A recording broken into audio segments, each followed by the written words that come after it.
What are you working on, Robert? Oh, just assembling one of these, self-assembly required, some assembly required products for a kind of a desk thing, I guess, desk organizer thing. Well, thank you. It's going to look great in my new RV. So the rest of it goes there. So. Awesomeness. Thank you. Thank you. Oh, you're welcome. Oh, you were done already.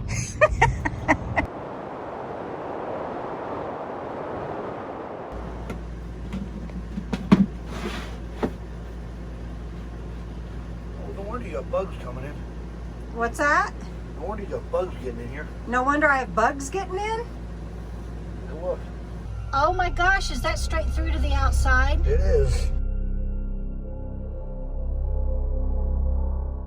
Alright, so this DC battery wiring is a disaster. And you don't have to know a lot about electricity to appreciate some of the things or to be able to identify some of the things I've just run into here. The fuse block this is coming from a solar panel, I believe. Both terminals were loose. Negative and positive terminal of the battery were both loose. The wire is loose. And then I'm disconnecting things, moved this wire, and it fell apart because it was improperly connected, which means it was loose there as well before I moved it. So anytime you got loose things with electricity, you're going to have a couple problems. One is you may not have a good voltage supply, or an irregular voltage supply, which would explain why the refrigerator has not been working right on 12 volt. But the other thing is you're under a real risk of a fire, because anytime you have loose connections, the electricity actually arcs like lightning, and that arcing creates heat, and you can start a fire. And the reason we're sharing this with you is because I was in the back of the RV and I heard basically explicatives, and I was afraid. Use those words. I was afraid that he had gotten hurt or something. So I'm actually kind of relieved, but not happy, if that makes any sense. So short lesson of this right here is it's a good idea to check your wiring once in a while, even if it's tight when you start. Yeah. Make sure it hasn't vibrated loose.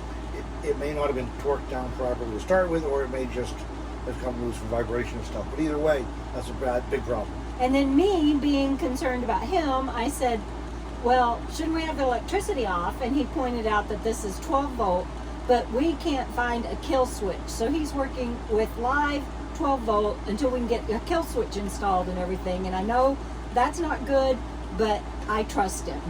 I've done maintenance professionally, so I'm used to it. But I am taping off terminals as I'm removing them, just to make sure that if any of these wires are still alive right now, they're covered so they won't arc or short to something else. So okay. Safety first. Yeah. Bye.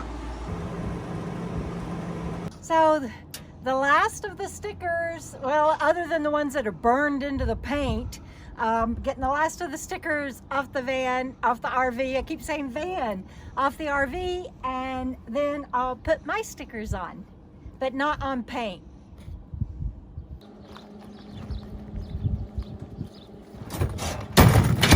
Whoa, there you go, last sticker up.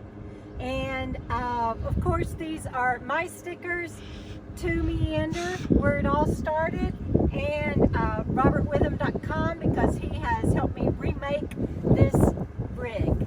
And so there you go, my new stickers. The only one that's missing is see you down the road, but I'll get it eventually.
Bye.